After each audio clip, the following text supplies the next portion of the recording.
And I start to cry each time I start to cry. Quit crying, you pussy.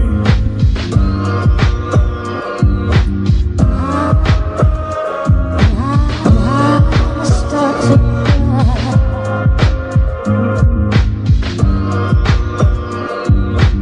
each time. I think it's time to kick the stand off that bike and find a new trail to pedal upon and hike. I've been resting here for far too long. Greased up the chain and headed into the fog. Wasn't long before I came across a man greasing his own chain, so I lent him a hand.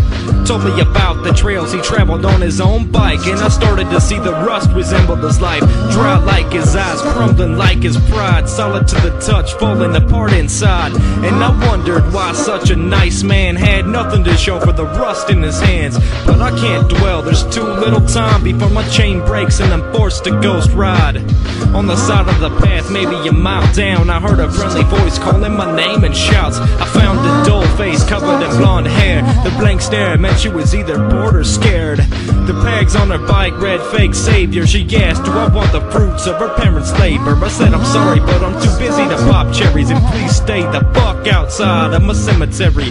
Very next stop that I made was a tombstone over a grave with the name of yours untruly. Guess it was dug in advance, cause my fatal bike crash won't be a newsflash. It's too bad, I planned on riding forever, but I guess the rust forms after the bad weather, and I never taken a dip in a public place. So I took my chain to the public lake and took a quick swim to study the fishes. Came to the conclusion I'm a trout in a petri dish, and when I came across a trout on my own, it treated me like a parasite in my own home, and that's cold. I guess I don't belong on land or inside this lake, so I carried on, grabbed my bike and continued on a tight path. Stayed focused on a monetary task, well that was until I got sidetracked by a bypass cutting through this wooden landmass. Shook hands with the construction man's cast, whose main plan was demolition of my future's past.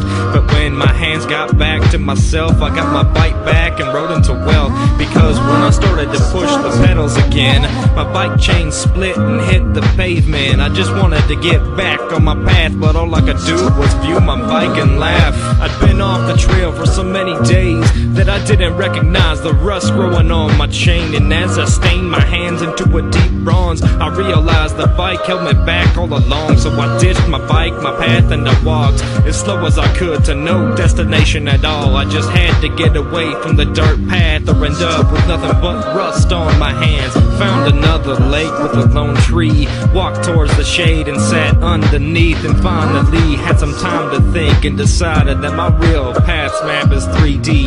It's not a straight line to tightrope on, and I don't need a bike, it's not that long. It's right there in front of me, underneath a tree, and I am my path and my path is me.